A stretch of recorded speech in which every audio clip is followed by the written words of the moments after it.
చెప్పుకుంటాం. అబ్రహాము నుంచి నాలోకి వచ్చింది, అబ్రహాం విశ్వాసం నా విశ్వాసం, అబ్రహాం లాంటి వాడు నేను. మాటలకే, లైవ్లో లేదు. ఆనాడు అబ్రహాము చూడండి పిలిచి ఆతిథ్యాన్ని ఇస్తున్నాడు దేవుడికి. అయితే నువ్వు దేవుని గురించి నేను మాట్లాడలేదు, కానీ నీ పక్కోడికి వస్తున్నావా నువ్వు ఆతిథ్యం? నీ ఇంటికి వచ్చిన వాడికి ఇస్తున్నావా?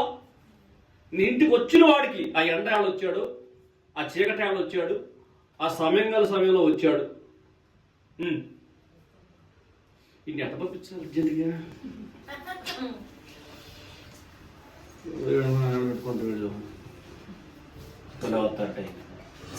ఎట్లా పంపించాలి మనిషి? ఎట్లా పంపించాలి? ఇప్పుడే బయటికి బయలుదేరారు. ఇప్పుడు బయటికి వెళ్దామని ఒక అడుగు బయటికి వేసి తలపెట్టు అనబోయా మీరు కనపడ్డారు.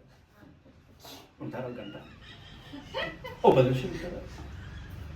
ఆడ పాపం అంతరోడికి అర్థమైపోద్ది, సరే పాపం మన గురించి ఆ బ్రదర్ని పరిబాగుట్టుకోవాలి అని, సర్లే బ్రదర్ ఓకే అని చెప్పి వెళ్ళిపోతారు. అంటే వచ్చిన వాడిని ఏదో ఒక రకంగా వెనక పంపించేయాలి. ఎందుకని ఇప్పుడు వాడికి మనము ఎక్కడ పెట్టాల్సి వచ్చింది? హల్లెలూయా.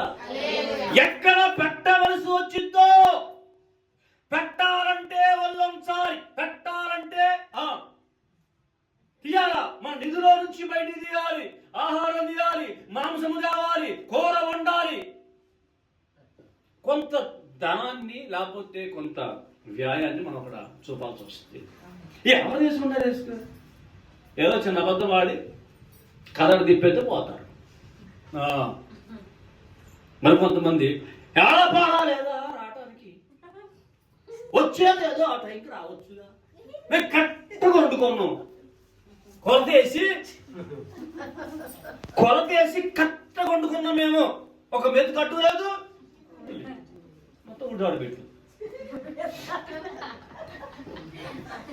మన బుద్ధులు మారును గాక, మన ఆలోచనలు మారును గాక, మన తలంపులు మారు